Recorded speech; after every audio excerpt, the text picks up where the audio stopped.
টাকা কিনতে পারতাম 52,000 টাকা। টাঙ্গাইল ১ আসনের বিএনপি মনোনীত ধানের শীষের প্রার্থী ও জাতীয় নির্বাহী কমিটির সদস্য আলহাজ ফকির মাহবুব আনাম স্বপন বলেছেন, দেশে গণতন্ত্র আজ বিপন্ন। জনগণের ভোটাধিকার ও মৌলিক অধিকার ফিরিয়ে আনতে সবাইকে ঐক্যবদ্ধ হতে হবে। শুক্রবার টাঙ্গাইলের মধুপুর উপজেলার বেড়িবাইত ইউনিয়নের বড়বাইত জামিয়া ইসলামিয়া সৈয়দ আহমদিয়া দাওরায়ে হাদিস মাদ্রাসা ও এতিমখানার মসজিদে জুমার নামাজ আদায় শেষে দোয়া মাহফিলে অংশ নিয়ে তিনি একথা বলেন।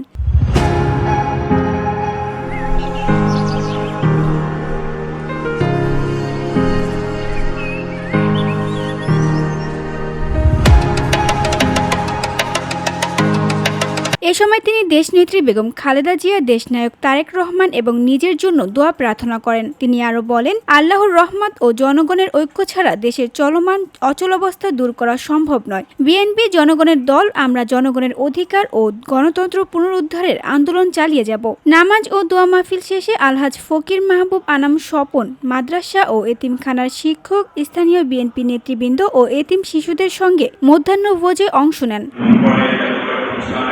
এ সময় উপস্থিত ছিলেন মধুপুর উপজেলা বিএনপির সভাপতি জাকির হোসেন সরকার, পৌর বিএনপির সভাপতি খুররম খান ইউসুফ প্রিন্স, উপজেলা যুব দলের আহ্বায়ক মোহাম্মদ হযরত আলী, স্বেচ্ছাসেবক দলের আহ্বায়ক মোহাম্মদ আব্দুল হক ও ইউনিয়ন বিএনপি এবং অঙ্গ সংগঠনের নেতাকর্মীরা।